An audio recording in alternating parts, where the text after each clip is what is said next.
Muy buenas tardes, queridas amigas y queridos amigos. Estamos empezando casi en la hora indicada con más de 60 personas y siguen llegando todavía amigas y amigos de diferentes países. Bueno, ¿qué sucede?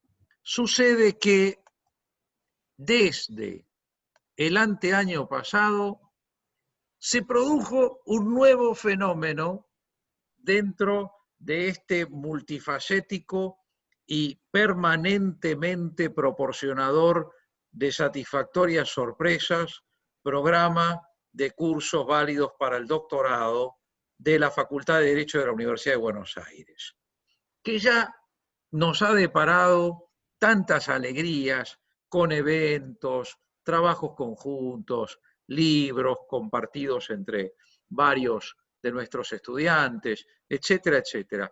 Y surge primero la idea de crear entre nuestros estudiantes la Unión Chileno-Argentina por la Integración Jurídica, liderada por nuestra querida profesora doctora Verónica Lescano.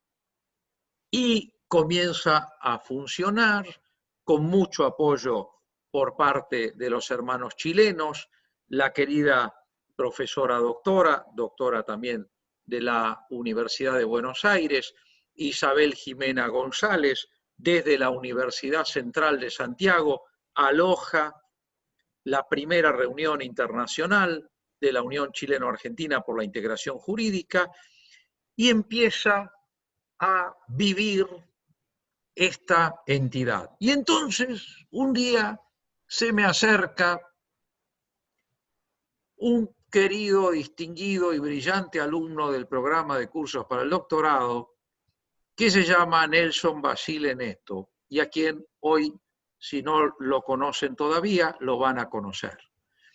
Y Nelson me dice, ¿por qué no hacemos también una unión brasileño-argentina por la integración jurídica? Y la respuesta, por supuesto, fue, adelante, ¿cómo es que todavía no lo has hecho?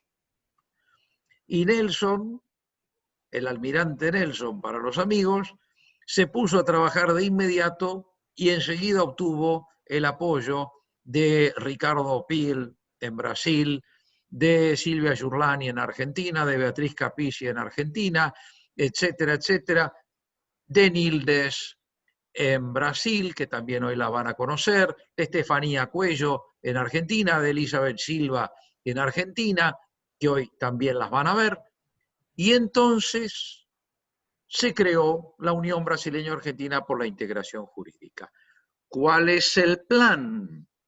El plan es que, como en este momento estamos reunidos con gente muy querida y muy, muy, muy valiosa de Colombia, de Ecuador, de Perú, de México, de Angola, de Paraguay, de Uruguay, que vayamos haciendo uniones con cada uno de los países aquí representados, apuntando a generar luego una federación de uniones a partir de esta verdadera comunidad internacional que es nuestro programa de cursos para el doctorado y nuestro doctorado, y entonces generar una gran federación que creo que nunca como en estos momentos se ha visto la necesidad de la integración jurídica. Ayer, en la excelente reunión del Foro Universal por la Paz, profesor doctor Carlos Saavedra Lamas, liderado por Silvia Giurlani, que hoy actuará como maestra de ceremonias, a quien ahora le voy a pasar la palabra, se destacaba la enorme importancia que tiene la integración jurídica como herramienta para la construcción de la paz y de un mundo mejor. De la paz y de un mundo mejor. Estoy viendo en este momento al profesor doctor Wilson Alves de Souza, uno de nuestros más queridos profesores y más destacados profesores del programa de cursos para el doctorado, eminencia jurídica del hermano Brasil, y no puedo sino pensar en que gente como él y como tantas otras y tantos otros que han luchado y siguen luchando de esa manera como luchamos nosotros, que es con la palabra, con los escritos, con la disuasión, con la sonrisa, luchado por la integración entre nuestros pueblos. Hemos vivido horas aciagas de fronteras cerradas, de países hermanos colocándose barreras entre uno y el otro, o incluso compitiendo por captar recursos en la lucha contra el coronavirus. Y hemos pensado con tristeza, con dolor, con profunda congoja, cómo no era que nos estábamos integrando, no era que avanzábamos hacia una hermandad. ¿Qué pasó? ¿Acaso pasó que todo eso era simplemente un discurso poético para las reuniones en las fiestas y a la hora de la verdad se deshizo como los sueños al despertarse? ¿Qué pasó? Hoy más que nunca, queridas amigas, queridos amigos, se hace necesario que personas como Nelson, personas como cada una y cada uno de ustedes que han puesto estas semillas, sigan adelante y tengan todo el apoyo institucional. Sepan que la Facultad de Derecho de la Universidad de Buenos Aires, el Departamento de Ciencias Sociales, el programa de cursos para el doctorado, el departamento de posgrado, magníficamente liderado por el doctor Leandro Vergara, van a estar apoyando cada una de estas iniciativas en todo momento, porque nos llenan de honor, nos llenan de orgullo y nos llenan de satisfacción. Así que todo nuestro agradecimiento y esperemos que el primer encuentro por vía Zoom, que ya está teniendo unas 90 personas, ahora vamos a aceptar algunos más que están en la sala de espera, sea el éxito que suponemos que va a ser. Querida Silvia Giurlani, noble docente de la Facultad de Derecho de la Universidad de Buenos Aires, alumna del programa de cursos para el doctorado, te escuchamos entonces como coordinadora de este evento. Muchísimas gracias, la palabra es tuya. Adelante. Hola, buenas tardes a todos, profesores, profesoras, compañeros, compañeras, colaboradores de la universidad. Bueno, estoy tengo el gran gusto y honor de poder participar coordinando hoy este evento. Muchísimas gracias, doctor Rabinovich, muchísimas gracias, Nelson, hemos sido compañeros de los cursos de doctorado. Y bueno, y ahora tengo la inmensa alegría de poder presentar a vos y a todas las personas que van a participar en estas conferencias, en este evento del día de hoy, que son todas personas muy queridas y muy prestigiosas, todos docentes de sus diferentes universidades. Así que bueno, muchas gracias a todos y bueno, vamos a empezar ya con las conferencias. Primero va a dar conferencia por Brasil Nildes Carvalho da Silva. Ella es de Bahía y es doctoranda de los cursos válidos para doctorado en la rama de Derecho Laboral de la UBA. Y el título de su conferencia de hoy es ¿Puede el COVID-19 ser considerado accidente de trabajo? Así que, bueno, Nildes, cuando quieras podés comenzar. Buenas noches. En la persona del estimado profesor de honor, presidente de honor, professor Dr. Ricardo Rabinovich, me gostaria de saudar a los estimados doutores, professores de la UBA, a los estimados amigos de doctorados, invitados. Me gustaría de agradecerles la invitación e informar que es un honor estar aquí para hablar de un tema de tan gran relevancia. ¿Puede el COVID-19 ser considerado un accidente de trabajo? Estaré haciendo la presentación en português. COVID-19 é uma pandemia que assolou o mundo no início dos anos 2020 e persiste até os dias atuais, e que vem atingindo também as relações laborais.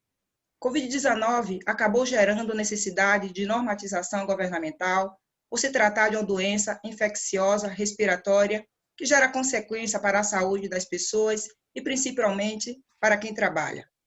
Por isso, é importante analisar a legislação sobre o tema no ordenamento jurídico interno dos países Argentina e Brasil, mas também de forma internacional, para responder à pergunta: pode o COVID-19 ser considerado um acidente de trabalho? Haja vista a necessidade do respeito à dignidade e saúde do trabalhador. COVID-19 é uma doença infecciosa causada pelo coronavírus, que é a Síndrome Respiratória Aguda Grave 2, SARS-CoV-2, identificado pela primeira vez em dezembro de 2019 em Wuhan, na China.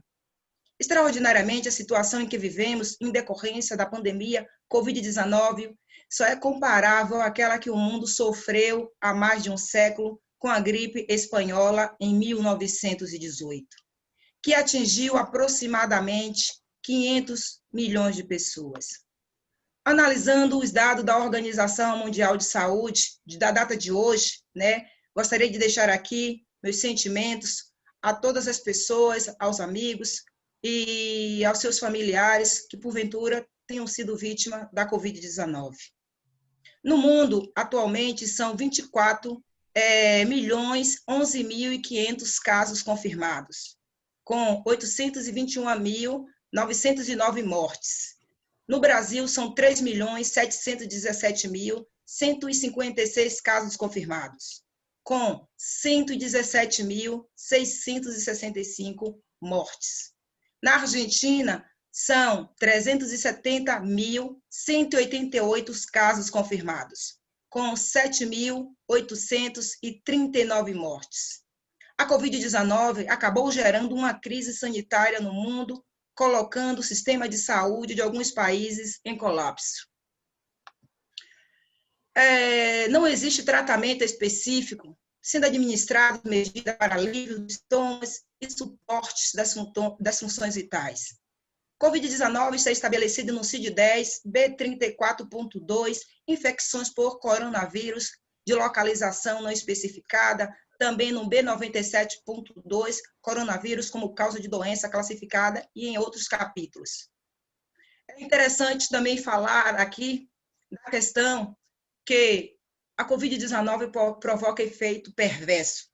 Segundo a Organização Internacional do Trabalho, OIT, determinou que vivemos a pior crise global desde o fim da Segunda Guerra Mundial, estimando que o Covid-19 fará desaparecer 6,7% das horas de trabalho no segundo trimestre de 2020, equivalente a 195 milhões de empregos em tempo integral em todo o mundo.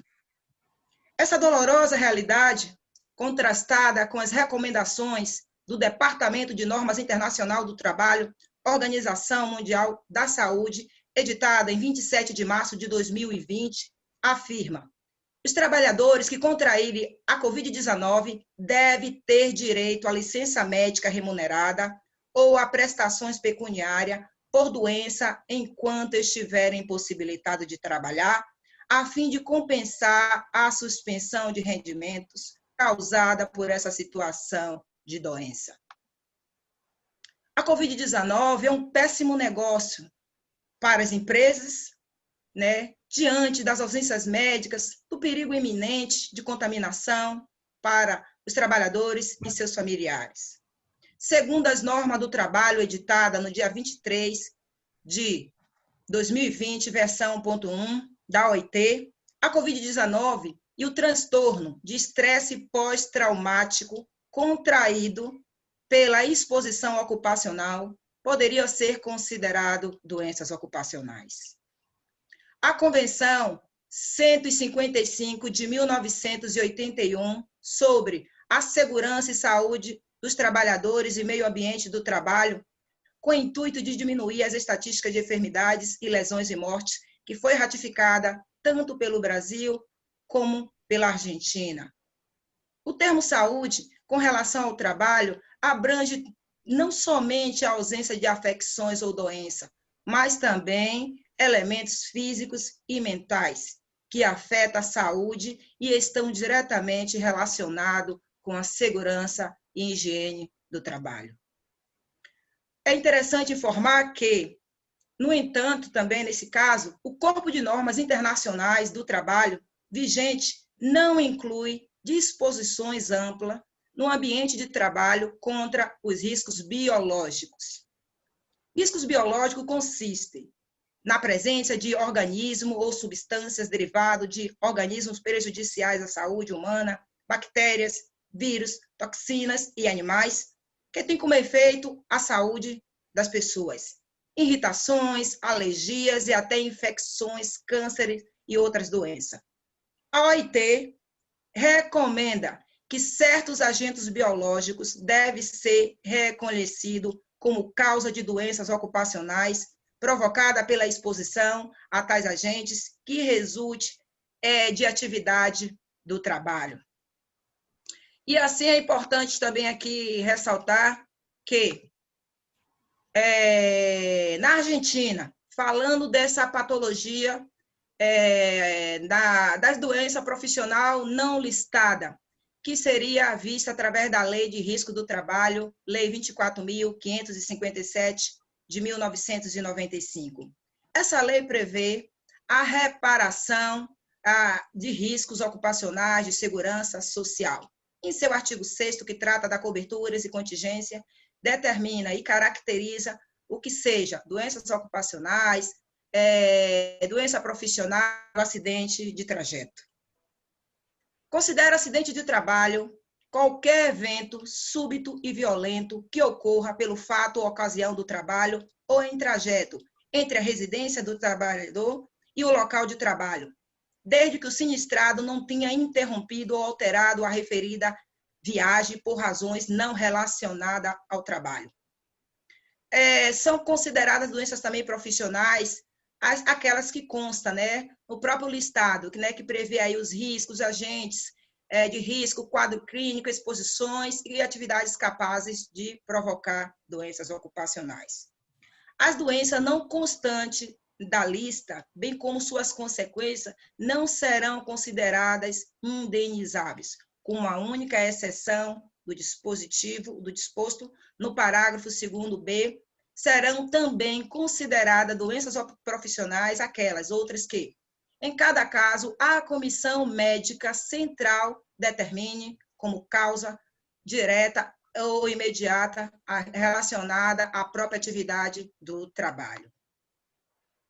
Na Argentina também existe atualmente o decreto 367 de 2020, que trata do reconhecimento da doença profissional não enumerada, que seria doenças não listadas. O governo nacional da Argentina determinou que as asseguradoras de risco do trabalho, as ART, forneça cobertura para os trabalhadores que, desenvolvendo tarefas contempladas nas exceções de isolamento social, que contrair doença por coronavírus será considerada como doença não listada. A Superintendência de Riscos Ocupacionais estabelecerá os mecanismos para a comissão médica central para que atue em discrepâncias às ART. Foi aprovado pelo Ministério do Trabalho, Emprego e Segurança Social, Superintendência de Risco do Trabalho, a Resolução 38 de 2020, declarando o procedimento especial para a declaração da Covid-19 como uma doença profissional não enumerada nos termos do Decreto de Necessidade e de Urgência 367 de 2020. É interessante dizer que esses casos também vão parar na Justiça do Trabalho, diante desse novo fenômeno. A Justiça Nacional da Primeira Instância do Trabalho, número 45, né, a doutora Rosária Romero, instalou uma medida cautelar apresentada por uma enfermeira do Hospital Torno. Aqui incluía a seguradora de risco Província Arte, né, e arbitrou que a mesma promova meios de prevenção e controle, reforçando a segurança do trabalho através de disposições de elementos de segurança para prevenir a propagação de doença e mitigar as suas consequências. E ao governo da cidade de Buenos Aires, que cumpre estritamente com a entrega de equipamento de proteção individual. Tratando dessa mesma temática, a senadora nacional Maria de los Angeles, em 7 de abril, propôs um projeto de lei para incluir o coronavírus na categoria de doenças ocupacionais, com o objetivo de alcançar a proteção dos benefícios das asseguradoras e dos riscos ocupacionais. É importante informar também que, efetivamente, no Brasil, e quanto na Argentina, a gente percebe aí que as doenças ocupacionais podem sim, nesse caso, ser reconhecida como doença do trabalho. No Brasil, tem a Lei 8.213/91, que estabelece o conceito de acidente do trabalho. Acidente do trabalho é o que ocorre pelo exercício do trabalho a serviço da empresa ou do empregador doméstico, ou pelo exercício do trabalho, provocando lesão corporal ou perturbação funcional que cause morte ou perda ou redução permanente ou temporária da capacidade para o trabalho. Esse reconhecimento no Brasil é feito pelo Instituto Nacional do Seguro Social, o INSS, que irá estabelecer o nexo técnico causal entre a doença e a atividade do trabalhador. É importante também dizer que nessa própria lei, as doenças endêmicas não seriam consideradas como acidente de trabalho, mas se o trabalhador conseguir comprovar a exposição direta, poderá assim ser considerada como acidente de trabalho. Houve também um reconhecimento no Brasil por nossa Corte Maior, que é o STF, onde teve que se manifestar de uma medida provisória 927, ditada agora em 2020, né, pelo governo, que visava assim, minimizar os efeitos negativos da pandemia. O STF declarou que a Covid-19 pode ser reconhecida como um acidente de trabalho no Brasil. Então, é interessante assim, abordar essa temática, né, tratando assim das patologias ocupacionais, tanto no Brasil como na Argentina, e informar também que no Brasil existe sim essa previsão para reconhecimento do acidente de trabalho. E falar assim dessa necessidade, né, que é analisar se as empresas devem abrir ou não os locais de trabalho. Assim, fazendo aconselhando, seria necessário fazer assim à luz da própria legislação, uma avaliação de risco, da capacidade de implementar medidas preventivas e das recomendações também das autoridades nacionais e internacionais, para daí prever os riscos à saúde do trabalhador. É interessante também que os empregadores estabeleçam políticas claras e mensagens para treinamento, educação e para os funcionários no que tange à conscientização da coronavírus.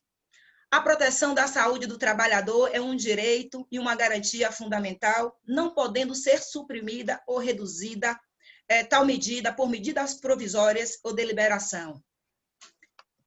Com as minhas considerações finais, né, quero dizer que a Covid-19 pode ser, sim, considerada um acidente de trabalho e uma doença ocupacional, tanto no Brasil como na Argentina.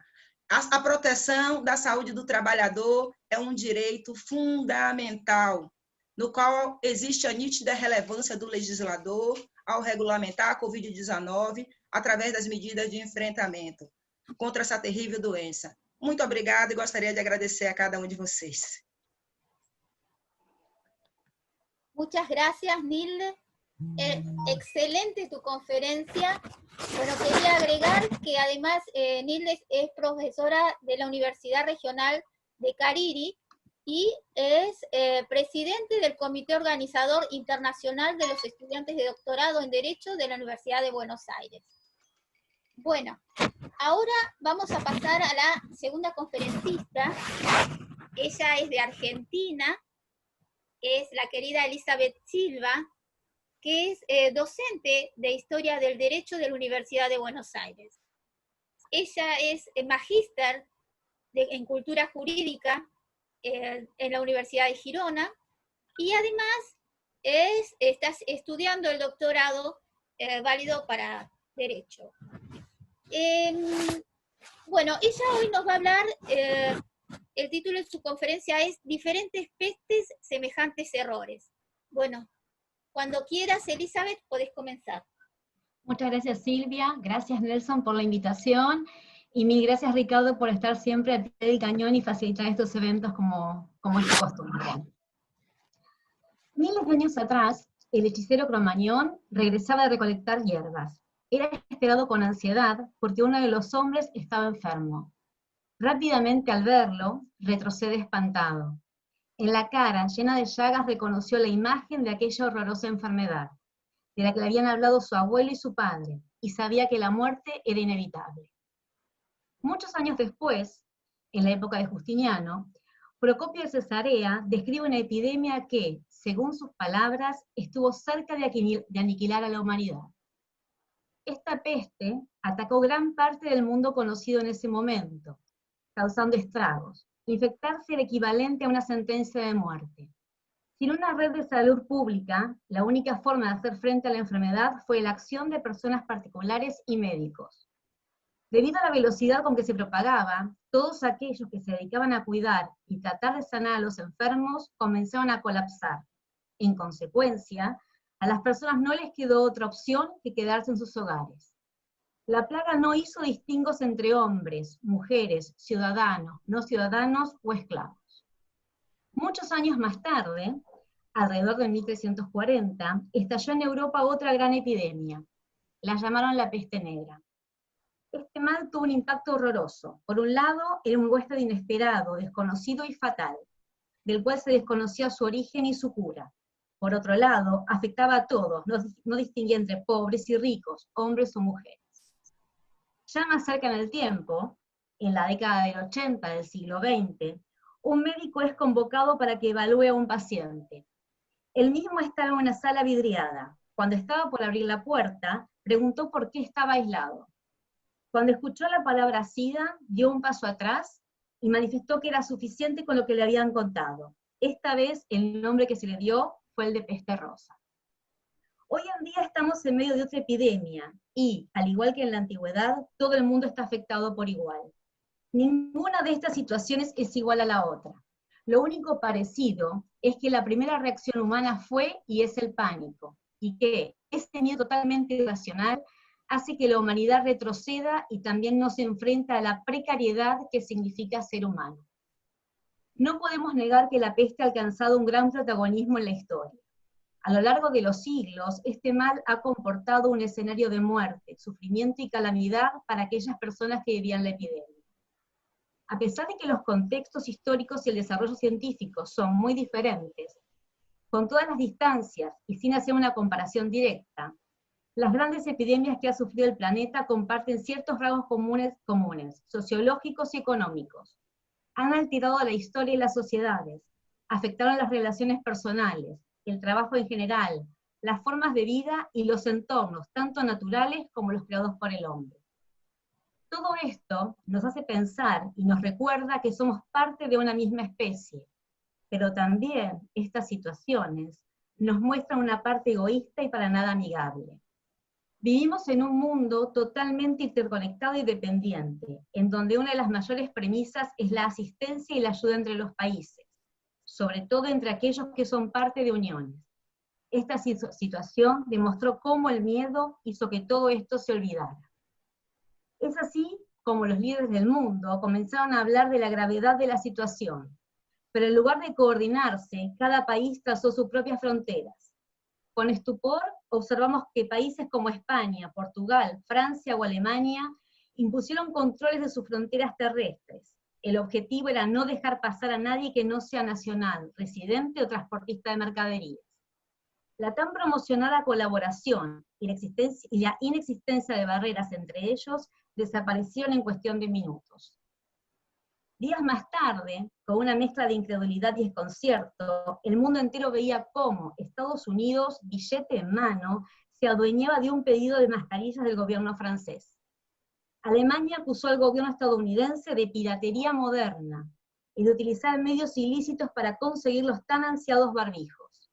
Por su parte, el gobierno galo no se quedó atrás y decomisó un avión con 4 millones de estos implementos destinados en partes iguales a Italia y España. En la otra punta de Europa, Turquía bloqueó en Ankara un avión proveniente de China con respiradores cuyo destino era España. La tan mentada solidaridad internacional quedó en algún cajón olvidada. De nada sirvieron estos tratados por los cuales las naciones se comprometieron a la ayuda y asistencia mutua. Por su lado, los organismos internacionales nuevamente demostraron no estar a la altura de las circunstancias. En otro orden de cosas, las distintas posturas que generó la lucha contra el COVID-19 puso de manifiesto la falta de liderazgo a nivel internacional y cómo esto puede ser un serio problema. Ejemplo de esto es la Unión Europea, uno de los bloques supranacionales más importantes del mundo. No pudo aplicar políticas comunitarias de salud. Los derechos humanos garantizan que todas las personas puedan disfrutar del más alto nivel posible de salud, y obliga a los diferentes gobiernos a adoptar medidas para prevenir las amenazas a la salud pública y brindar atención médica a quienes la necesiten. En Francia se necesitaron miles de muertos para que Emmanuel Macron reconociera que la salud pública no es un gasto, sino que es una inversión. Y en Inglaterra, el primer ministro Boris Johnson debió ser atendido por coronavirus en un hospital público para que llegara a la misma conclusión, luego de haber denostado y restado importancia al COVID-19.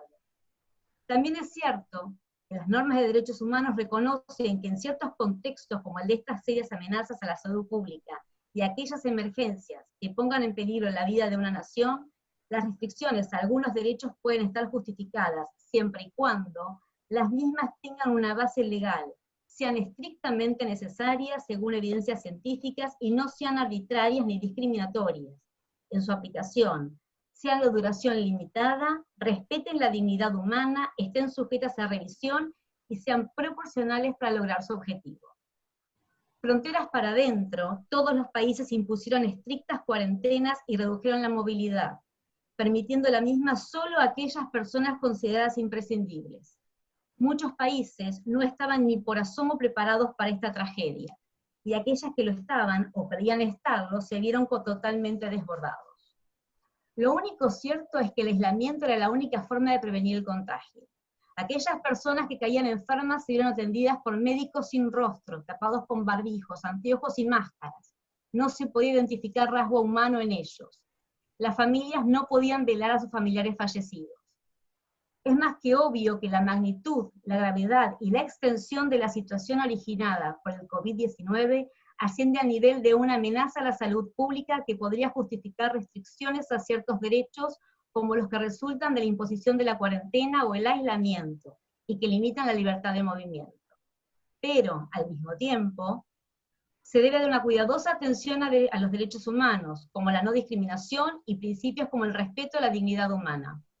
No se pueden justificar bajo ningún concepto medidas discriminatorias y autoritarias dirigidas a una franja de la sociedad con el pretexto de cuidarla, como la que se quiso implementar en Argentina con respecto a los mayores de 70 años. Tenemos que pensar que hay dos virus en nuestra sociedad, el del coronavirus y el del miedo que se genera en la gente. Y es este segundo el que, de alguna manera, hace que permitamos que ciertas decisiones de los gobiernos nos parezcan normales o apropiadas. Es por eso que este es el momento para que nos replanteemos qué sociedad queremos tener, y desde nuestros lugares, individuales como abogados, estudiantes, investigadores, debemos pensar cuál va a ser nuestra respuesta. No podemos quedarnos paralizados, debemos alzar nuestras voces para defender todos y cada uno de esos derechos imprescindibles para que los seres humanos se realicen y puedan vivir en una sociedad más justa y responsable, y en la que todos tengamos igualdad de oportunidades. Muchísimas gracias. Muchísimas gracias. Excelente tu conferencia. Muchas gracias, Silvia. Muchas gracias. Bueno, ahora pasamos a la tercer conferencista, que también es argentina, de la Universidad de Buenos Aires, docente, y ella es maestranda también del Máster en Cultura Jurídica de la Universidad de Girona y estudiantes de los cursos válidos para doctorado en Derecho de la UBA. Ella nos va a hablar hoy del artículo 19 de la Constitución Argentina y el prójimo, necesaria vocación regional. Bueno, cuando quieras, Estefanía, podés comenzar. Bueno, buenas tardes, muchas gracias a todos, a todas, a todos. Há muito tempo que eu não falo português, mas eu gostaria de mandar um abraço aos meus amigos, às minhas amigas aí do Brasil. Tenho muita saudade de vocês, da linda terra onde meu avô nasceu. Meu coração está com vocês. Vou falar em espanhol, mas... El tema de la ponencia mía trata sobre el artículo 19 de la Constitución Nacional Argentina, que es original de 1853, y es la norma constitucional que regula la conducta individual. El desarrollo de este contexto, el desarrollo del individualismo narcisista en el siglo XXI, se chocó de lleno con el desarrollo mundial de la pandemia por COVID-19, generando una explosión cultural de la que aún no podemos prever sus consecuencias. Nosotros hemos naturalizado en la cultura frases como hago lo que quiero, mi cuerpo es mío, me construyo, me autodestruyo, me autoayudo. Toda esta concepción se resquebraja ante la evidencia de aquello que irrumpe dramáticamente en escena. El otro, el prójimo, el cercano y el lejano. En Argentina hace unos días pasó un hecho que generó un montón de comparaciones con Brasil. Una periodista argentina, opositora al gobierno de turno, tomó lavandina diluida en agua en una botella en un programa de televisión, haciendo alusión a que consumía la famosa cloroquina, como le dicen en Brasil, en su programa, en vivo. Pues esta situación está especialmente no recomendada por parte de las autoridades sanitarias locales. Al otro día, a los pocos días, se conoció la noticia de que un niño murió intoxicado porque sus padres le hicieron tomar lavandina, lejía, le dicen en algunos países, cloro, para prevenir el COVID, como lo vieron en la televisión. Incluso un diputado le realizó una denuncia penal a la periodista por atentar contra la salud pública. En paralelo, la cloroquina en Brasil es recomendada directamente por la cabeza del Poder Ejecutivo, al menos desde sus redes sociales. Es absolutamente explícita la situación en el video de la conferencia de prensa que Jair Bolsonaro dio en su último contagio de COVID-19 del 22 de julio de este año.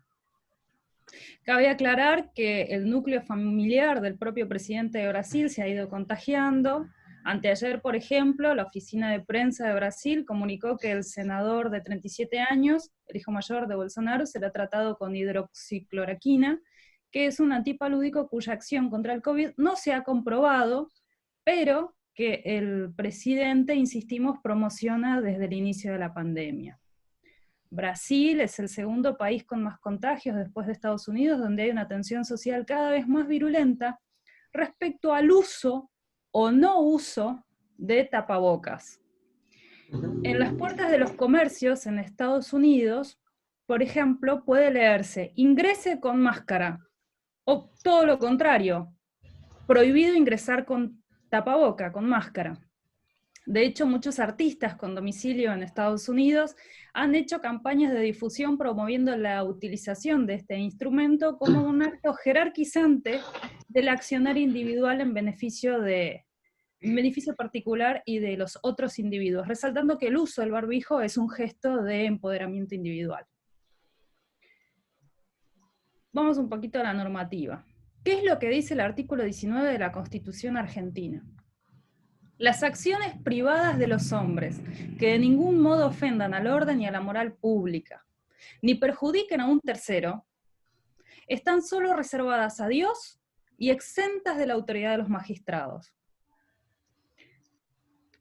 Respecto de este artículo, en una ponencia presentada en la Facultad de Derecho de la Universidad Católica en Argentina ya en el siglo pasado, en 1965, un profesor de Derecho Constitucional, que había sido miembro y formante de la Convención Nacional Constituyente del año 49, el doctor Arturo Sampay, realizó una reseña de los orígenes del artículo 19 de la Constitución Nacional, pues aquella normativa había surgido en un estatuto provincial en 1815 y figuró después en todas las leyes constitucionales que se dieron en Argentina.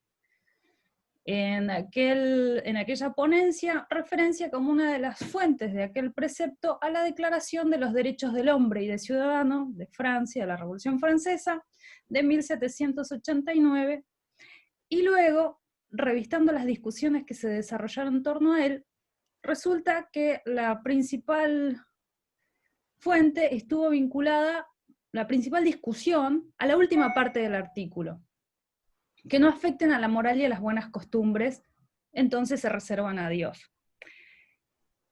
Esa propuesta se impuso desde el proyecto de Constitución de 1819 y en otros documentos, y el ideólogo principal es ni más ni menos que uno de los fundadores de nuestra universidad, que fue el doctor presbítero Antonio Sáenz.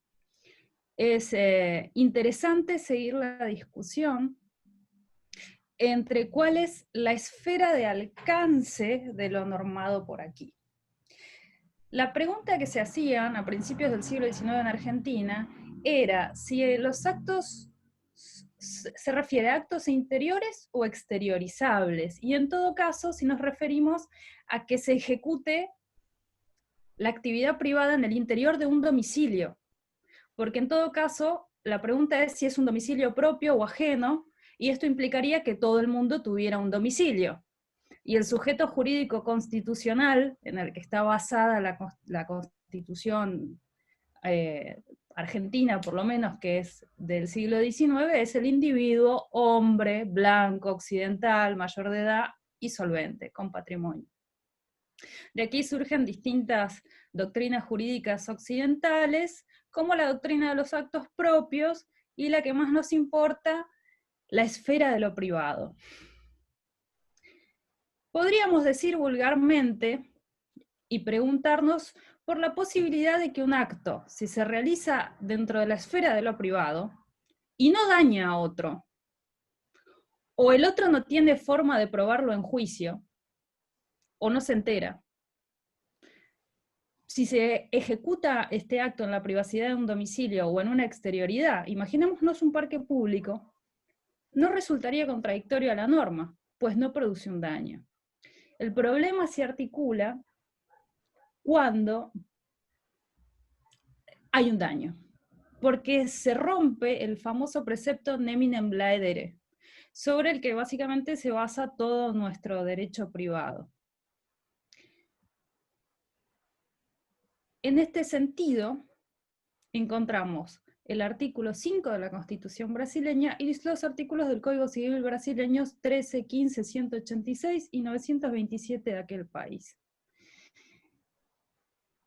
Dijo en una nota para el diario El País de España el filósofo surcoreano Will-Chul Han que, respecto del brote epidemiológico en Europa, que el éxito del control de la pandemia en los países asiáticos radicaba en el hipercontrol digital, digamos, que había logrado el Estado, por ejemplo chino, y que había prosperado por cuestiones culturales, tradicionales vinculadas al confucianismo, donde, aparentemente, no habría tal cosa como la esfera de lo privado, y la responsabilidad tendría un interés colectivo primario.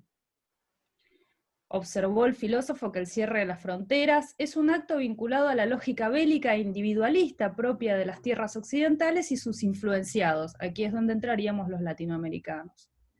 Sería un repliegue, un cierre hacia sí mismo. En este momento, en el caso particular de América Latina, en la atención del ejercicio de los derechos individuales frente a las limitaciones estatales, que bien o mal tienen un fin sanitario, y los discursos que apelan a cuidar al prójimo, podemos encontrar que hay un sintomático crecimiento del individualismo y un refuerzo de la idea del sálvese quien pueda, y cada quien se cuida solo, o por ejemplo, como se promueve en algunas partes de Centroamérica, podríamos incluso mencionar aquí una campaña que comenzará el 15 de septiembre próximo en Ecuador, que se llama Yo me cuido, y liberaría las actividades comerciales. Cabría preguntarse, ¿qué es? ¿Quién es? ¿Qué se entiende por el prójimo? Pues en distintos momentos de la historia se nos ha pedido, primero que amemos al prójimo, después que amemos al prójimo como a nosotros mismos, después que demos la vida por el prójimo. Acá sería muy interesante ver cuál es la discusión sobre el rol materno de las mujeres. En cuarto lugar, se nos pide que primero nos amemos a nosotros mismos y después al prójimo. También se nos ha pedido que si amamos al prójimo o no, no le hagamos daño, porque si lo puede probar en juicio, nos va a salir muy caro. Dicen que aquella persona que llamamos prójimo es ese que está junto a mí. El judaísmo y el catolicismo comparten una norma en el libro del Deuteronomio que manda a amar al prójimo. La religión hebrea es antigua y especialmente afecta a los preceptos y normativas de ordenamiento social. El primer mandamiento es amar a Dios, y esto implica obedecer su normativa. El resto de los mandamientos son normas de control, que implican la contención de hipótesis de conflictos comunitarios. En cuanto a los católicos, en el Nuevo Testamento dice Jesús que amarás a tu prójimo como a ti mismo, realizando un refuerzo a la idea de comunidad, de convivencia pacífica, de desarrollo del individuo entendiendo al prójimo como un otro igual.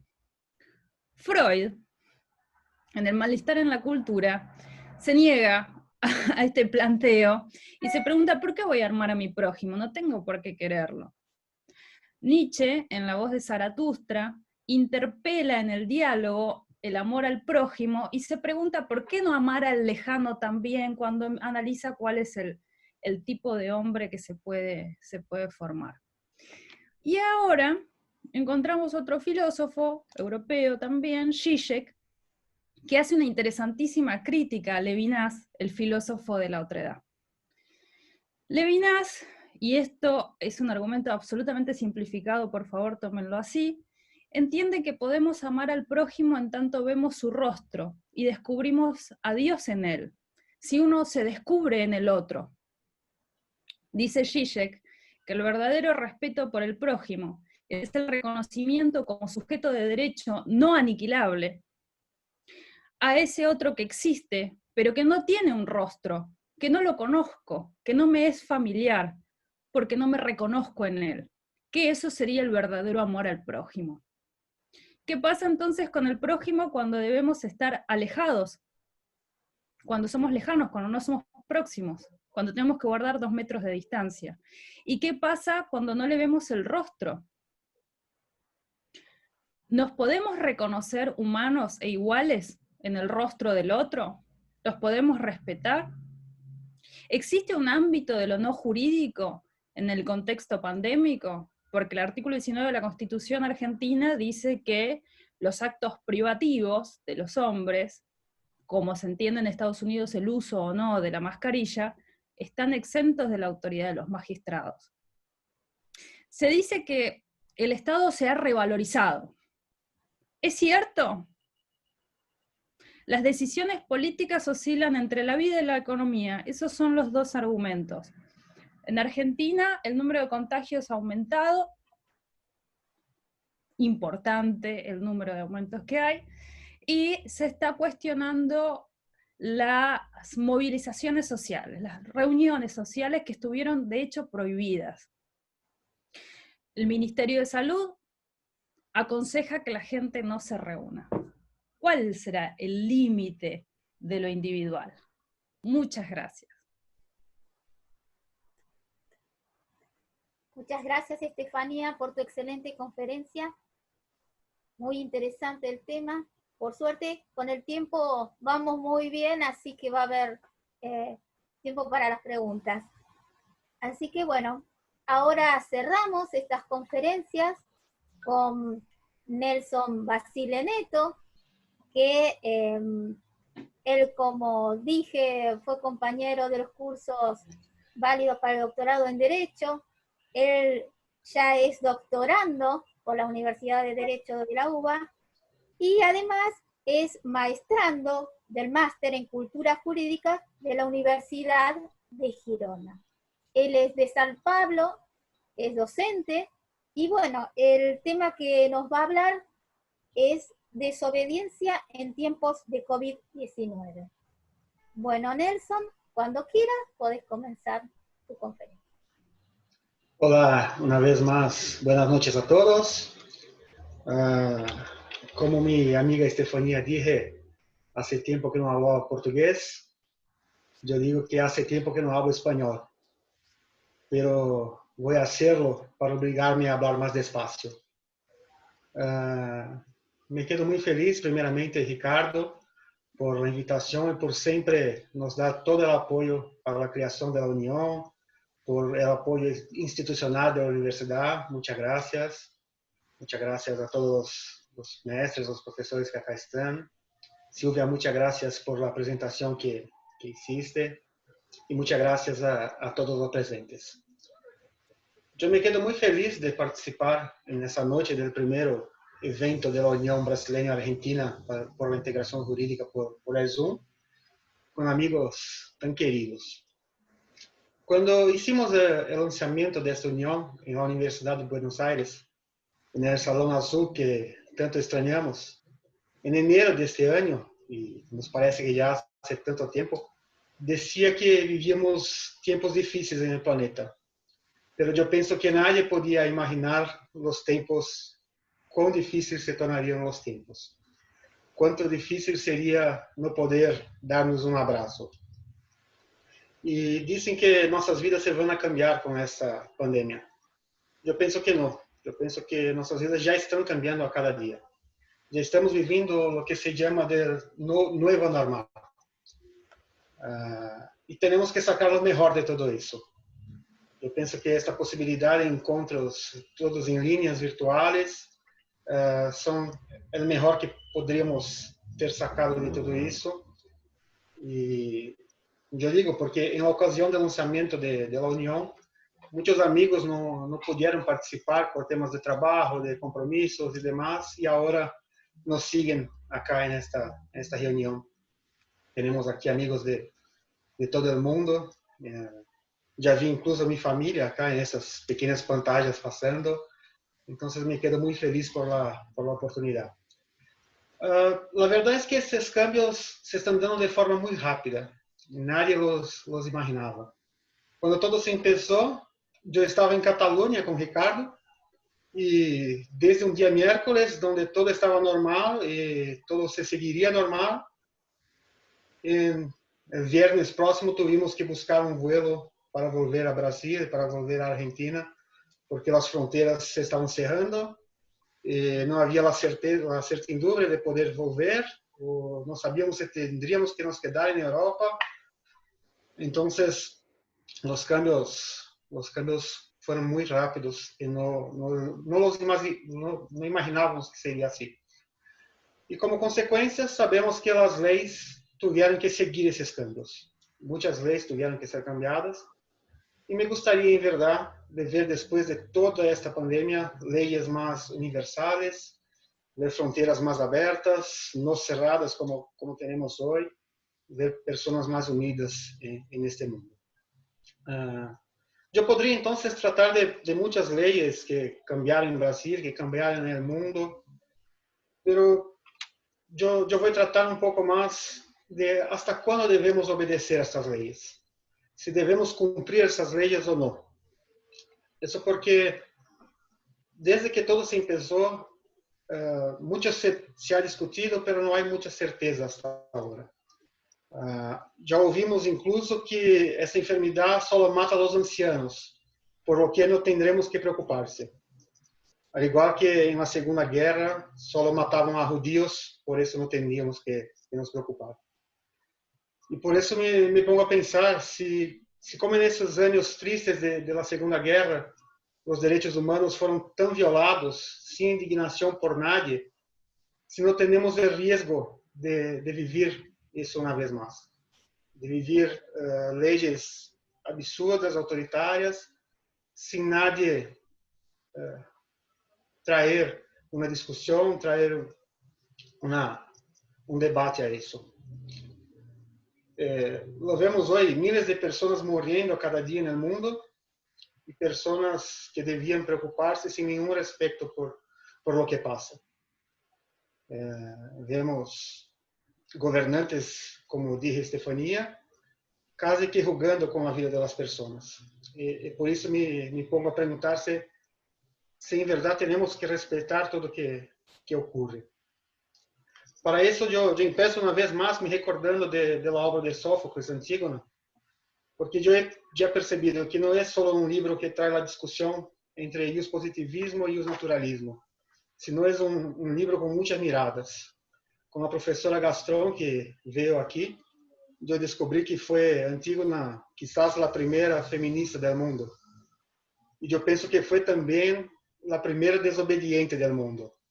Y quizás fue Sófocles el primer autor a escribir sobre resistencia en el mundo. Antígona es una obra que trata de una mujer griega que desafió al gobierno de Creón, rey de la ciudad de Tebas, para enterrar a su hermano muerto Polínice. Y Creón había prohibido que se hicieran las homenajes fúnebres a Polínice, y Antígona, entendiendo que debía seguir las leyes de Dios, se pongó contra Creón e hizo como debía el funeral de su hermano. Y así terminó muerta. Pero de esta obra, que todos conocemos, no voy a quedarme aquí, que nos importa es el facto de entender que cuando Antígona percibió la ley como inmoral, como violadora de la orden, ella decidió por desobedecer la ley. Y no, hay mucha discusión si ella fue la primera desobediente, porque Hegel, por ejemplo, trae que no hay desobediencia por parte de Antígona, ya que ella no hace un acto racional. Ella solo desobedece por asuntos de familia, de la casa, por creer en la ley de Dios y no por temas de la sociedad. Pero si fue un acto pensado o no, lo que nos importa es que Antígona fue una desobediente, resistió a la opresión, que es un derecho natural del hombre, como nos dice Spinoza, como está en la Declaración de los Derechos Humanos. Y ese derecho de resistencia, en la doctrina tradicionalmente, hablamos en derecho de revolución, que es aquel fuera del sistema legal, y desobediencia civil, que tiene lugar en el sistema legal, de forma muy breve, que puede ser pasivo o activo, así como Issy Gandhi, como Thoreau y muchos otros. Así, con esos breves pensamientos, yo pienso que cuando el Estado se vuelve autoritario, se vuelve dictatorial y viene a prejudicar los derechos humanos, tenemos sí que resistir. Como recordou a chanceler Angela Merkel, quando rendiu homenagens no aniversário da Operação Valkyria, há momentos em que a desobediência pode ser um dever. E, recordando desta época, é certo que o período do nazismo foi um período absurdo na história da humanidade. Mas nos traz exemplos de desobediência civil muito interessantes. Tuvimos boicotes, participação em cerimônias proibidas, pessoas oferecendo refúgio a los judíos, movimentos de resistência e tantos outros. Sin embargo, eu penso que o maior exemplo de desobediência civil pacífica foi o que ocorreu em Dinamarca na Segunda Guerra. Dinamarca, que foi talvez o único país na Europa Ocidental, ocupado por Alemanha, que pudo salvar sua população judia. Diz a história que se supe de um ataque nazi, e que os nazis veniam a Dinamarca para arrestar todos os judíos. Então, um rabino, em um serviço, interrompeu o serviço para divertir toda a população. Ele pediu que, em viernes próximo, se quedasse afuera de sus hogares para não serem arrestados por los nazis. E com essa advertência se empieza a fantástica história que passou, que logrou salvar quase 8.000 judíos em Dinamarca. Sem preparação prévia, mas com um movimento humanitário. O próprio rei Christian de Dinamarca se colocou como prisioneiro alemão em seu palácio. E de los 8.000 judíos em território danês, foram arrestados em torno de 400, em um barco que se preparava para levar 5.000 pessoas. E há também uma postura muito interessante do rei danês nessa situação, que quando enterou-se da ordem de identificação dos judíos através de uma estrela amarilla, disse que seria o primeiro a usar esta estrela. E, aunque não seja judío, é isso que Ricardo sempre nos defende, que se vemos um direito a ser violado, que seamos o primeiro a combater esta violação. Se vemos direito de los negros violados, que seamos negros. Se vemos de las mulheres, que seamos mulheres. E assim vamos, para defender sempre os direitos humanos.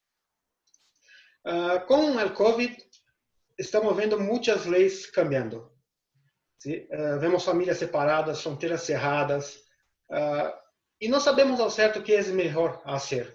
Em Brasil, temos uma lei de combate ao Covid, que obriga a pessoas a fazer exames médicos, provas de laboratório, obriga a vacinação, tratamentos que podem violar direitos personais, direitos religiosos, direitos humanos, que obriga a exumações, que obriga a alguns procedimentos que podem violar os direitos dos mortos que foram tão defendidos por Antígona, e proibição de locomoção, entre tantos outros. Pero, aunque tenhamos essas proibições, eu penso que aún siguen como proibições quase que normais. O que me preocupou nos últimos meses foi um decreto, por exemplo, em Hungria, que permitiu ao primeiro-ministro governar mediante decreto e, inclusive, cambiar a Constituição mediante decreto. Me preocupou um decreto peruano, onde, además das multas por violar as ordens de restrição, cria uma rotação, onde homens saem de seus hogares el lunes e miércoles e mulheres saem martes e viernes, que é, además, extremadamente sexista. E me preocupou esse decreto que comentou minha colega Elizabeth, da cidade de Buenos Aires, onde as pessoas maiores de 70 anos, para sair de seus hogares, necessitavam de uma autorização estatal. Isso é temerário. São pessoas com saúde, com pensamento perfeito, que necessitam uma autorização para deixar sua casa. É quase como poner sobre eles uma estrela amarilla que os identifica. E se seguimos assim, todos os grupos de risco usariam estrelas também, como se diz em Alemanha. O primeiro combate a esse decreto que já tive conhecimento foi uma carta aberta que se hizo viral na Argentina, do Dr. Ricardo Rabinovich, criticando a linha entre as medidas para combater o vírus e as medidas discriminatórias e o peligro de se cruzar essas linhas. Mais tarde, esse decreto se foi determinado inconstitucional e já terminando, posto que chega ao final de meu tempo, o que espero com tudo isso é que a sociedade entenda a seriedade do que estamos passando. Não entenda como tonterias, como estupidezes, todas as regras que temos e que são justas. Pero que a sociedade também tenha a certeza de que quando temos direitos humanos violados, temos que resistir. Senão, esses vírus não só põem em perigo o nosso sistema de saúde, senão todos os nossos direitos humanos conquistados ao longo do tempo. Não podemos permitir que nossos direitos se convertam em um capítulo na história. Por lo tanto, eu defendo sim que tenhamos leis justas, pero que devemos resistir e desobedecer sempre que esta linha seja cruzada. Uma vez mais, eu agradeço a todos que aqui estão, com a certeza de que nesta sala aunque virtual, pero que nos aproxima, estamos todos centrados y alineados en la búsqueda de la defensa de los derechos humanos. Por lo más que nosotros tengamos tiempos difíciles, cuando nos encontramos, aunque que a distancia, yo me quedo optimista con el futuro de la sociedad. Y yo estoy cierto, como siempre nos recuerda, que estamos aislados, pero no estamos parados. Nosotros que trabajamos con derecho en el mundo, tenemos sí que seguir buscando siempre el mejor para la humanidad, si no, no tiene cualquier sentido hacer esas reuniones y estas conversas, y que podamos buscar siempre la dignidad de todos los humanos. Muchas gracias a todos. Muchísimas gracias, Nelson, por tu excelente conferencia. Muchísimas gracias a todos los conferencistas de hoy, Nilda Cabrera da Silva, Elizabeth Silva, Estefanía Paola Cuello y Nelson